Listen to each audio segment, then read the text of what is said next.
संस्थापकाय च धर्मस्य सर्वधर्मस्वरूपिणे अवतार वरिष्ठाय रामकृष्णाय ते नमः।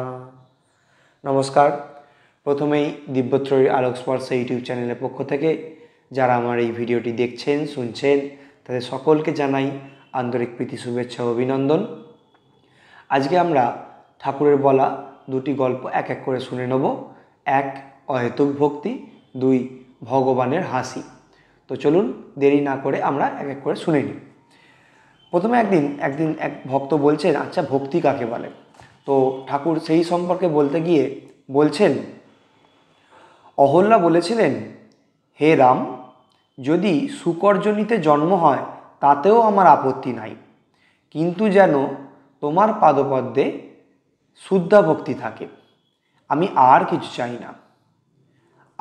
আবার ঠাকুর বলছেন নারদ মুনির ভক্তি সম্পর্কে বলতে গিয়ে বলছেন, রাবণ বধের কথা স্মরণ করানোর জন্য নারদ অযোধ্যায় রামচন্দ্রের সঙ্গে দেখা করতে গিয়েছিলেন।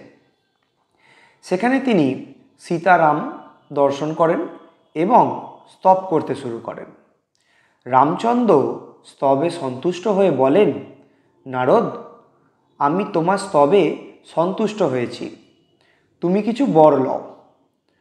তখন নারদ বলছেন, রাম, যদি একান্ত বর দেবে তো এই বর দাও যেন তোমার পাদপদ্মে আমার শুদ্ধা ভক্তি থাকে, আর এই করো যেন তোমার ভুবন মোহিনী মায়ায় আমাকে মুগ্ধ না হয়ে পড়তে হয়।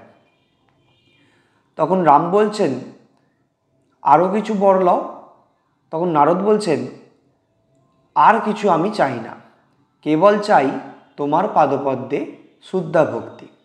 তো আমাদেরও এরকম ভগবানের প্রতি, আমাদের ঠাকুরের প্রতি এরকমই শ্রদ্ধা ভক্তি থাকা খুব দরকার। আর একবার ঠাকুর বলছেন, ভগবান দুইবার হাসেন। কখন? ঠাকুর বলছেন, ভগবান দুইবার হাসেন। একবার হাসেন যখন দুই ভাই জমি বখরা করে আর দড়ি মেপে বলে, এই দিকটা আমার ও ওই দিকটা তোমার। ভগবান এই ভেবে হাসেন, আমার জগৎ, আর এরা খানিকটা মাটি নিয়ে করছে, এই দিকটা আমার ও দিকটা তোমার। ঠাকুর আবার বলছেন, ভগবান আর একবার হাসেন। কখন? ছেলের অসুখ, অত্যন্ত সংকটাপন্ন, মা কাঁদছেন। বৈদ্য এসে বলছেন, ভয় কি মা, আমি ভালো করে দেবো। মানে বৈদ্য বলছেন উনি ভালো করে দেবেন।